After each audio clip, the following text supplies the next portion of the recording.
Então, o que aconteceu? Nós saímos do Egito cheios de vícios, que lá no Egito eram coisas permitidas. E agora o Eterno fala, vocês vão caminhar comigo, e a partir desse momento agora nós temos regras. E as regras são para ser cumpridas. Porque a partir desse momento todos nós precisamos ser pessoas virtuosas, pessoas generosas e bondade. Temos que ter bondade para conosco e bondade para com o próximo. E o Eterno deixou uma coletânea de mandamentos para nós. E quando o Eterno colocou essa coletânea de mandamentos para nós, ele fala com a gente assim, olha, negligência nunca mais. Fala para o seu irmão assim, negligência nunca mais.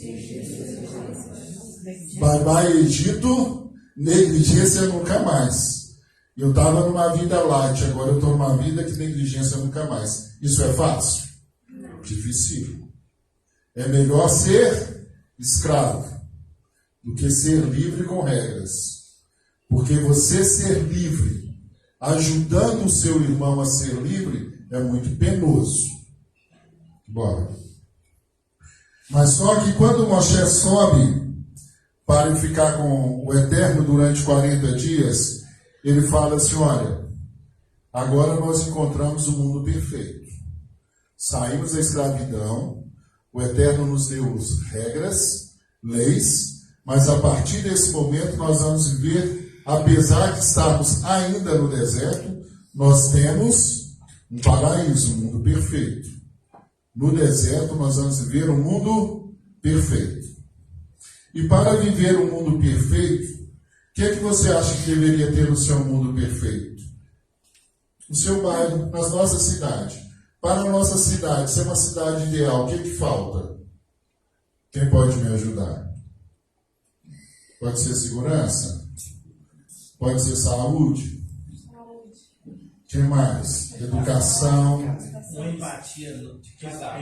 Respeito. Falta tudo isso na nossa cidade. Não falta? E a partir de agora que nós saímos do nosso Egito, estamos rumo à nossa Canaã, negligência? Nunca mais. A partir de agora você vai ter que ter respeito na sua estrada, respeito na sua casa, respeito no seu trabalho, respeito no trânsito, respeito na convivência comercial, respeito em todos os lugares. Isso é fácil? Não.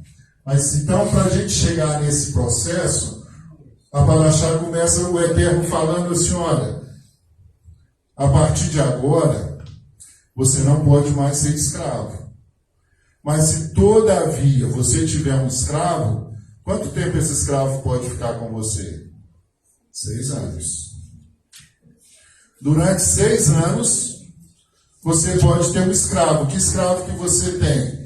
Foi uma pessoa que roubou e ele não tem como pagar o que ele roubou. Você pode colocar ele como escravo durante 6 anos para pagar aquilo que ele roubou de você. Depois de 6 anos, você tem que liberá-lo. Correto? Então, na nossa mente do Egito, nós temos 6 passos para liberar todo pensamento escravo do Egito e nos libertar. Porque no 7º ano ele tem que ir embora. Agora, se no 7º ano você falar assim, eu sou escravo, ir lá na porta e colocar um brinco e falar assim, eu vou ser escravo, o Eterno vai abandonar você. Porque você agora é livre e você pertence a quem? O Eterno. Ok? Mas olha que interessante. O escravo, era muito bom ser escravo. Porque quando você tinha um escravo, você era responsável pelo escravo. Em que sentido? Eu peguei uma pessoa para ser meu escravo. Ele agora é meu escravo. Eu vou dar para essa pessoa moradia, vou dar para ele alimentação. Durante 12 meses eu vou ter que ensinar para ele regras e leis de Torá, porque o seu escravo, peregrino que está no meio de você, tem que aprender Torá. E quando eu ensino Torá para ele se converte, ele se torna meu irmão. E quando ele torna meu irmão, as regras são diferentes. Então, todo escravo era obrigado a conhecer as leis da Torá, as regras do Egito. Você pode ter o escravo, mas você vai ensinar para ele Torá. Lembram de Abraão? Abraão tinha o Eliezer, que era o seu servo, o seu escravo, convertido. Abraão tinha 318 com ele convertido. Os seus escravos todos, ele ensinava a Torá e as pessoas converteram. Então, se você quiser ter um escravo, você pode ter um escravo, mas você vai gastar 12 meses ensinando ele Torá. Aí você vai fazer com ele todo o ciclo de festa, todos os processos. Se você não souber fazer a Brit Milá, você vai pagar alguém para fazer a Brit Milá dele e ensinar todo esse processo. Então, para o escravo, era bom demais. Ele ganhava moradia, ganhava a esposa, e tudo que o seu senhor comeu, o seu escravo tem que comer também. Porque o escravo, ele não tinha as leis de trabalho, ele não tinha um contrato, mas ele tinha tudo. Tudo que o senhor tinha, o escravo tinha que participar também. Então, de uma certa forma, muitos não queriam sair do seu senhor. Por isso tem essa coisa da argola. Por quê? Eu fui escravo, o meu senhor me deu uma esposa, eu tenho filhos com ela, se eu for embora eu vou sozinho.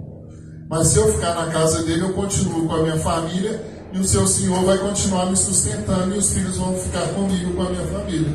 Eu vou querer ser escravo, só eu for ser liberto no jubileu.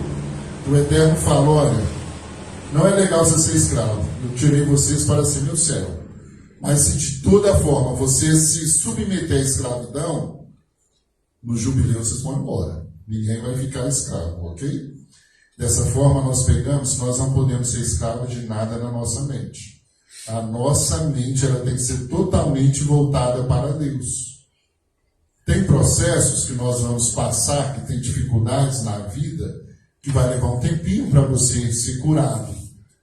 Mas isso não é eterno. Nada, nenhuma escravidão na sua mente pode ser eterna. Nenhum trauma, nenhum medo, nada disso pode ser eterno na sua vida. Porque o Eterno já nos libertou.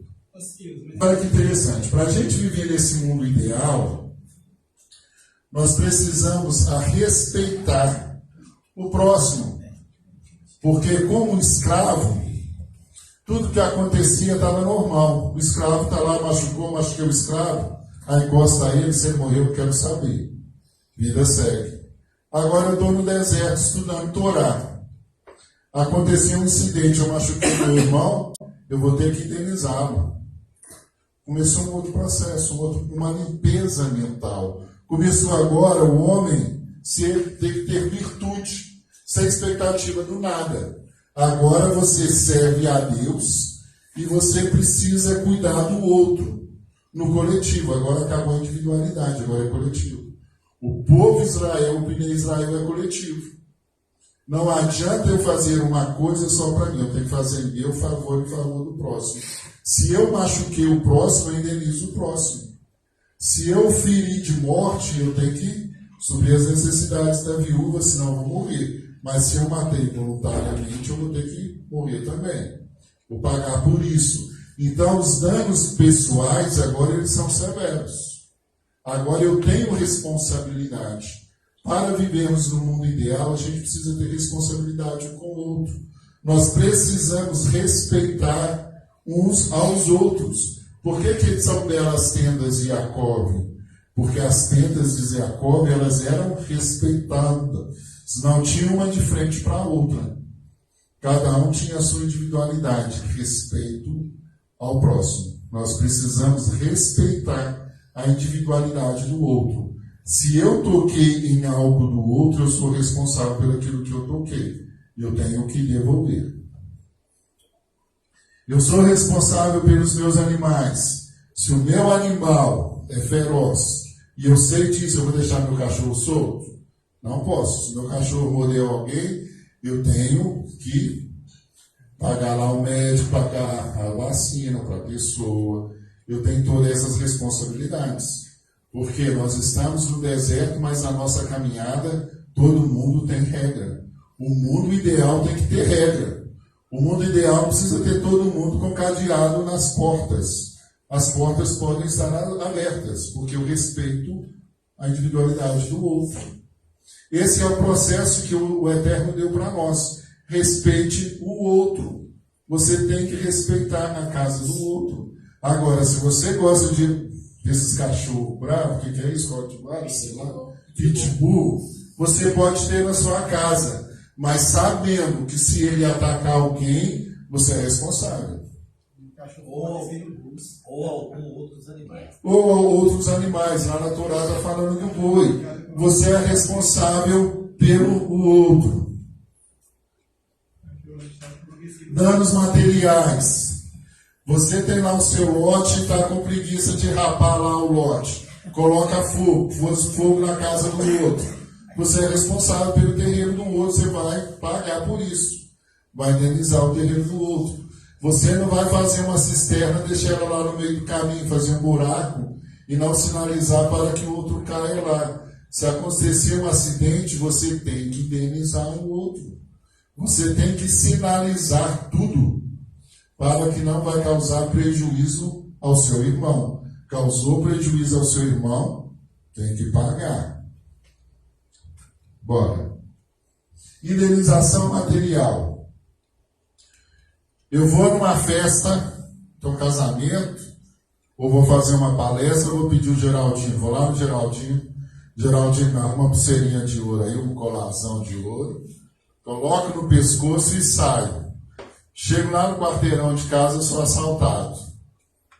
E aí? Tem que pagar. Para que eu fui pegar o ouro lá com o Geraldinho? Eu não tenho dinheiro.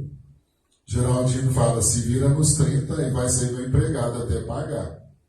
Ela fala, não sei mexer com ouro, se vira nos 30. Então, quando a gente for pegar alguma coisa emprestada, pense se você precisa. É necessário? Se não for necessário, não pegue. Mas se for, saiba, se acontecer qualquer coisa, devolva. Pegou o carro emprestado, o tanque estava cheio, devolve ele lá. Com a luzinha acesa, não, deixa o tanque. Pegou o carro com o tanque vazio, devolva com o tanque cheio também, gratidão, né? Lava o carro, passa a seringa, entrega o carro bonitinho, cheirosinho. Isso é processo de criar gratidão. O vida ideal. Não é pegar a coisa de qualquer jeito e devolver de qualquer jeito. Bater o carro, você é responsável. Mas você não quer arcar com esse custo, o que a Torá fala? Aluga. Eu fui lá na Localiza, peguei o carro. Bati o carro, tem seguro. Sai com o carro da Localiza, fui roubado. Não me preocupo, tem seguro. Saí com o carro do Alaí, bati o carro, o Alaí vai ficar me amolando até arrumar o carro, porque ele é bravo e eu alemão. E quando eu devolver o carro arrumadinho, não vai ficar feliz. E eu sou obrigado a arrumar o carro e entregar bonitinho nela, sem bater, sem nada, né? Esse é o mundo ideal. É melhor não pegar. O que a Torá está falando? São as 4 leis, as leis do guardião. Então, não pega a coisa de qualquer forma. Tenha cuidado com o outro. Respeito pertence do outro. Mas se agora o Geraldinho chegou na casa e falou assim, ô Silas, eu vou viajar, vou deixar essa mala de ouro aqui na sua casa. Aí eu saí, a mala de ouro do Geraldinho, alguém foi na casa e roubou. Responsabilidade do Geraldinho. Sim, a responsabilidade é do Geraldinho. Mas eu vou ter que fazer um voto diante de Deus que eu não fui negligente com o bem do Geraldinho. Tem uma visão sobre isso aí, o Abel fala que se você não teve a intenção de ser negligente, a culpa não é sua. Pois é, a culpa não é sua, você faz um voto, porque não tem testemunha. Se tiver testemunha, tem um ladrão. Então, o que eu faço? Eu faço um voto perante Deus, que eu não fui negligente com ele. Que Deus te livre e nos livre de todo prejuízo. Tem uns meios também, você fazer um boletim. Sim, mas lá naquela época a gente está trazendo de lá para cá. Mas é só para a gente pensar que a gente tem que ter cuidado com o outro, com o bem do outro, né? Aí você tinha que ir lá na Arão. Tem muita gente que faz um leitinho e está negligenciando da mesma forma. É um pouco desse mundo. É, muita coisa. E outra coisa muito interessante nessa paraxá, que são os comportamentos ilícitos. que o Eterno fala assim, olha, você tem que ter muito cuidado. Às vezes você olha para uma moça virgem, bonita, ilude a menina, vai lá e tem uma relação com ela. O que aconteceu? Você é responsável por essa pessoa agora. Você é responsável por essa vida. Ou senão você vai pagar a indenização para o pai. Se o pai chegar lá e falar assim, eu quero o dote de tanto, você é obrigado a dar. Por que isso? Porque no Egito vivíamos de qualquer forma. Agora nós somos, de Israel, precisamos respeitar um ao outro. Porque antes o homem ficava com a mulher, ficava com a mãe da mulher, ficava com a sogra, era uma confusão. Aí o Eterno falou, parou a bagunça. Agora tem que respeitar. Agora nós vamos respeitar as regras. E ele falou outra coisa. O homem que é mais maduro, tem mais experiência, vai iludir uma jovem, uma criança. E ela vai cair na lábia e você vai aproveitar dela. Você vai culpá-lo. O Eterno fala, cuidado também com relações com animais. Quem se relacionar com animais será morto. E quem relacionar com idolatria, fazer sacrifício, também será morto. Você acha que o pessoal está feliz? Com esse monte de regra? Todo mundo vivendo mil maravilhas, agora começa a regra. Como que eles estavam? Acabou a farra. Sabe quando chega o chefe novo na sessão e começa, senta do lado de todo mundo, começa a regra, fica todo mundo com raiva? É desse jeito. Vocês eram escravos. Estavam apanhando, levando chicote nas costas. Agora chegou um chefe e só está dando regras boas para o mundo ideal. E o pessoal está com raiva. Por que nós estamos com raiva? Porque nós não queremos o mundo ideal. Porque a maldade ainda está dentro de nós. Porque nós queremos essas coisas. E o Eterno fala assim, olha, não fique com a penhora do seu irmão. Eu peguei o dinheiro emprestado, não tive condições de pagar. Falei mentira para o Luiz Fernando. Luiz Fernando, me empresta aí R$1.000, vou te pagar amanhã. Amanhã, domingo, não sei onde que eu vou tirar esses R$1.000, fala, amanhã eu te dou. Amanhã eu te dou. Aí chega amanhã Luiz Fernando na casa, no horário do almoço, eu não estou lá. Leva o que tem de valor, pô. Aí Luiz Fernando abre a minha porta, arromba a minha porta, leva a minha televisão, meu computador. Eu chego em casa, gente, minha porta foi arrombada. Aí o síndico fala assim, não, teve um senhor aqui, um tal de Luiz, falou que você pediu para ele abrir e pegar isso aí. Aí eu ligo para o Luiz Fernando, tá minha televisão. Ele fala assim, tá aqui em casa com seu computador. Mas para que você levou isso? Não, você não falou que ia me dar o dinheiro, você saiu, então eu estou com a sua penhora aqui. Você não pode fazer isso, você tem que ir na casa e devolver. Porque eu vou orar a Deus, Deus vai te amaldiçoar. Além do cara mentir, Mas sabe por quê? Quem está errado é você. Se você emprestou dinheiro, não conte com esse dinheiro. Se eu falar assim, Luiz Fernando, me presta R$100, R$10, eu vou te dar amanhã, você nunca mais vai me ver esses R$10.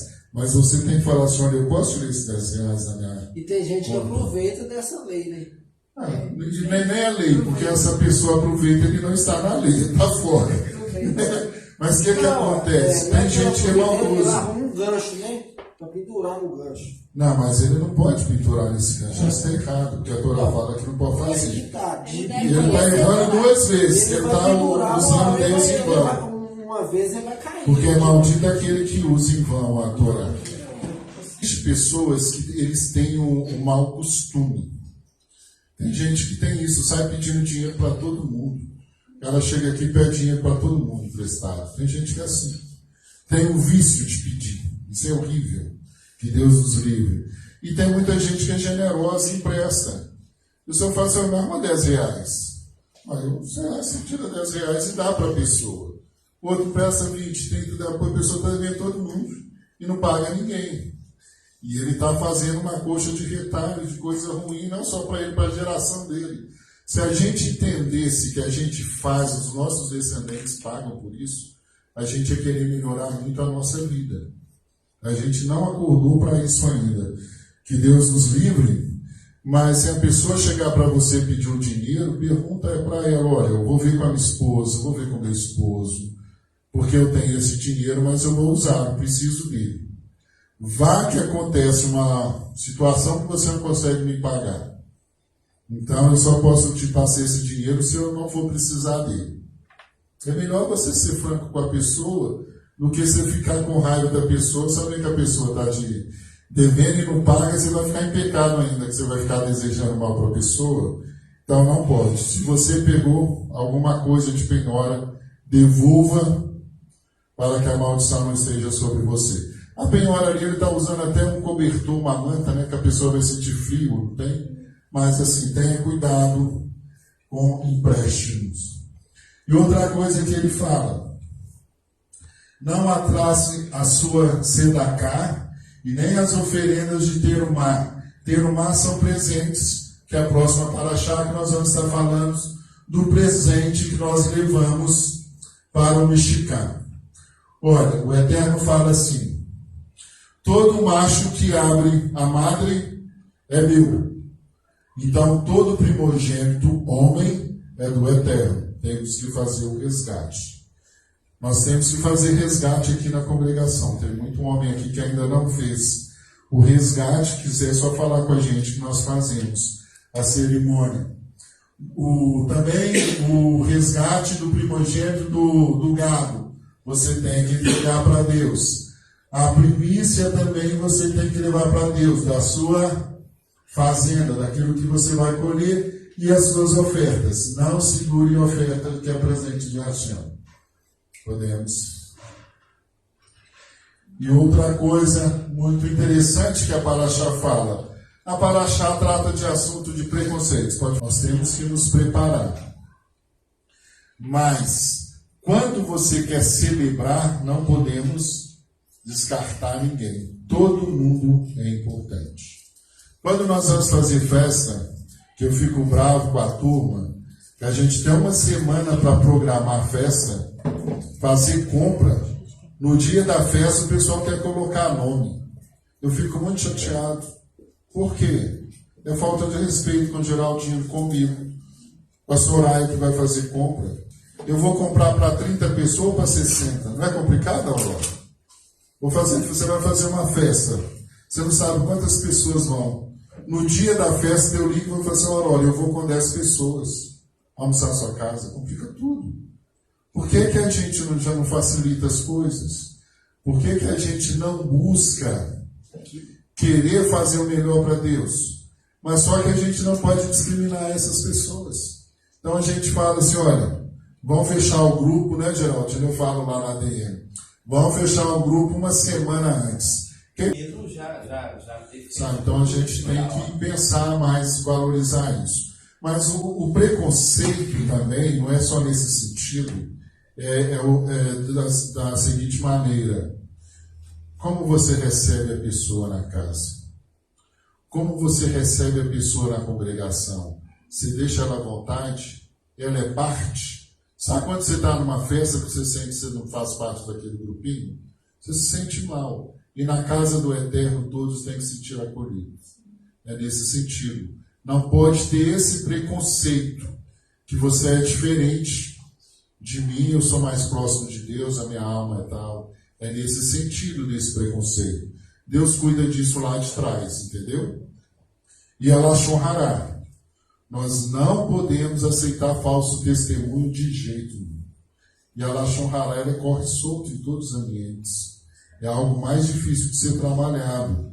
E é algo que nós temos que trabalhar muito em nós, a Lashon Hará. E a Paraxá termina dessa forma. Que eu achei muito interessante esse versículo. O Eterno fala assim, tudo bem. Eu sei que vocês vão ter muitas regras, mas todas essas regras, elas são para o nosso bem. E eu sei que para onde nós estamos caminhando, nós temos um adversário pesado. Os amorreus, os heteus, os eus lá, todos esperando.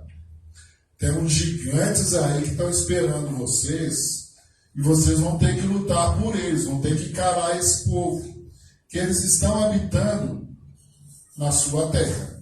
Para você conquistar a terra, você tem que destruir esse povo. E para destruir esse povo, eu mandei o meu anjo estar junto com vocês. Ele vai caminhar com vocês.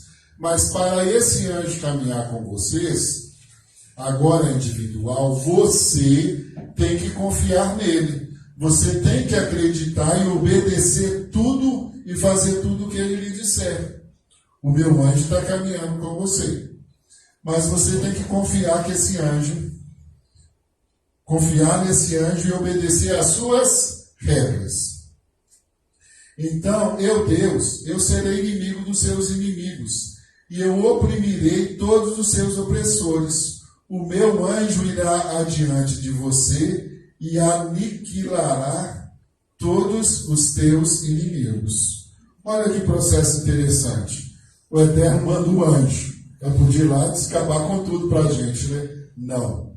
Primeiro, você tem que confiar nesse anjo.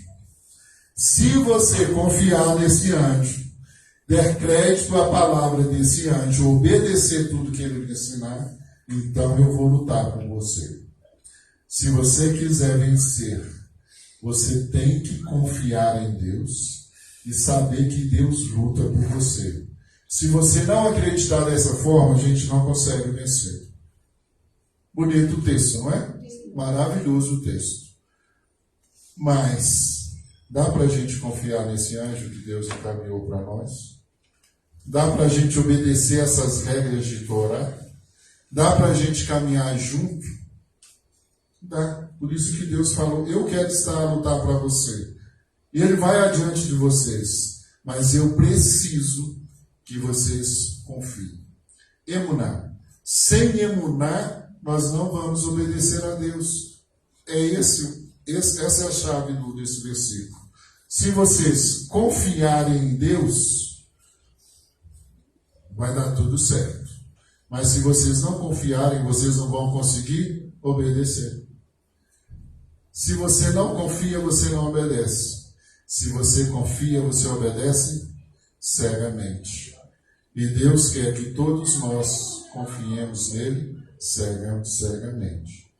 Que a Hashem possa nos ajudar, nos fortalecer, a compreender esse momento de solidão que nós estamos sem Moshe, fazer uma limpeza no nosso coração, para que nós não venhamos incentivar e participar do bezerro de ouro, nos sentir sozinhos.